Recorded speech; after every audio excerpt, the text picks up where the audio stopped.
How long does it take you to wake up, get ready, and get to work in the morning? Can I ask you? Sir? Yes, you, sir? How long does it take you to wake up and get ready and get to work in the morning? Half an hour, okay. And you, ma'am? Yes, you? How long does it take you? 20 minutes, pretty fast. It takes me 4 minutes. And in these 4 minutes, I wake up and grab some clothes, get in my car and drive to the fire station, change to this outfit, and get on board of a fire truck. I think that's pretty fast, isn't it?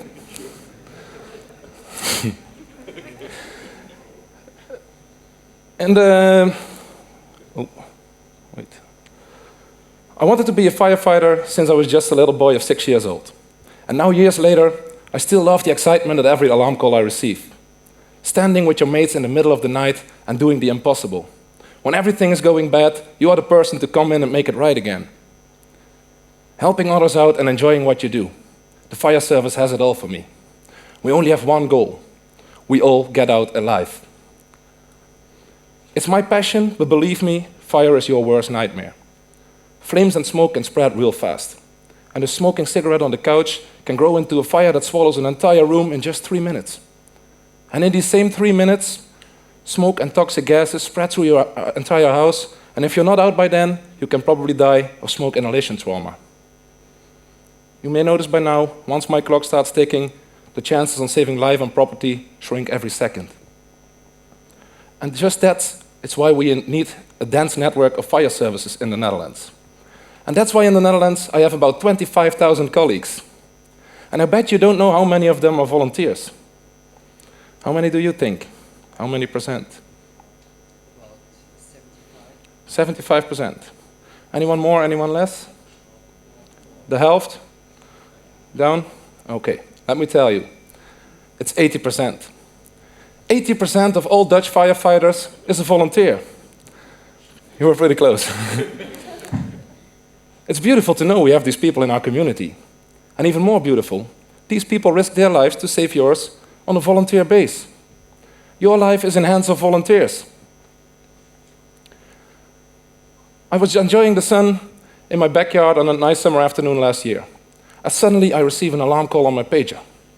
Adrenaline helps me out of my chair, and as soon as I read the text on the screen of my pager, I knew it's serious business. The text on the screen tells me a house is on fire. And the clock starts ticking. So I get in my car and drive to the fire station as fast as I can go.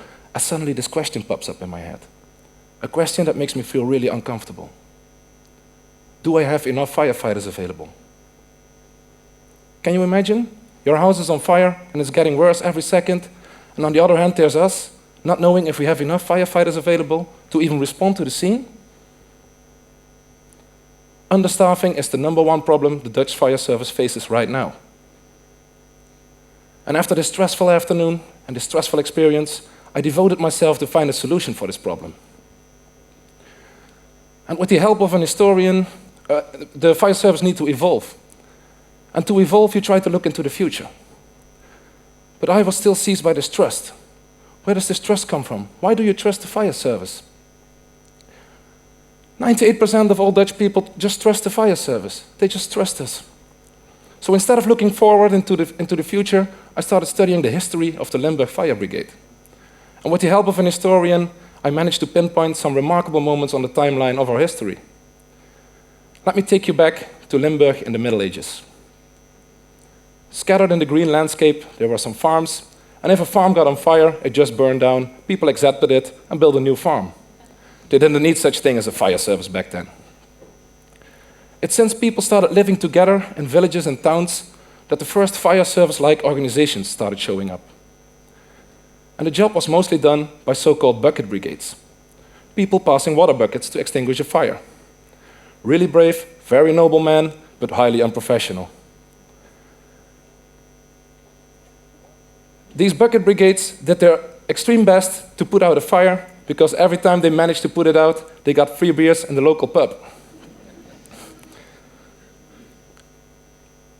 Let's get back to this timeline I was talking about. After the Middle Ages, about 150 years later, in the half of the 19th centuries, The local butcher, plumber, and baker, these businessmen, started extinguishing fires in their villages. And it were these first local entrepreneurs who started the first reliable fire services in our communities.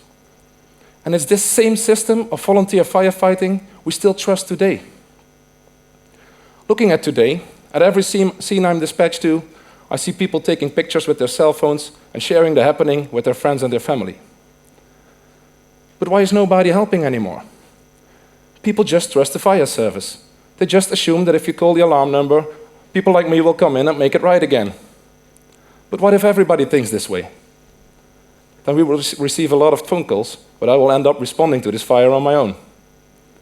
What happened? What happened to the community? It's the same fire. And these entrepreneurs, they didn't disappear. What happened? Why is nobody passing water buckets anymore? We grew apart. We lost connection. Fire is not a problem of the community anymore. Fire is a problem of the fire service. And in this case, my problem. So to solve this, we had to turn this around. I had to make my problem our problem again. And I did that by setting up a meeting with local entrepreneurs, and I shared the vulnerable side of our fire service. And I told them the story about growing apart and losing connection. And that if they didn't cooperate with me, we might be needing bucket brigades again in the future. And what happened then was really amazing.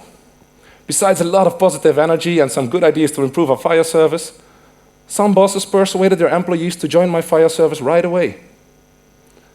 Anyway, if I receive the same alarm call now, I'm not that nervous anymore.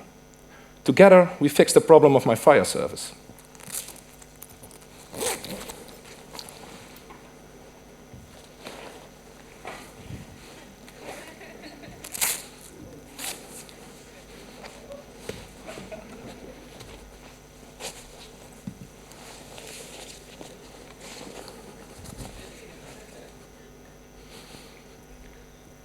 I believe a sustainable community needs more than a proper working fire service. Think about volunteer organizations and sports clubs. They need entrepreneurs just as much as my fire service does. So please, start connecting to your kids' sports club right away. Connect to these volunteer-based organizations. Be part of the evolution for a future-proof community. And use my firefighter approach. Stay safe.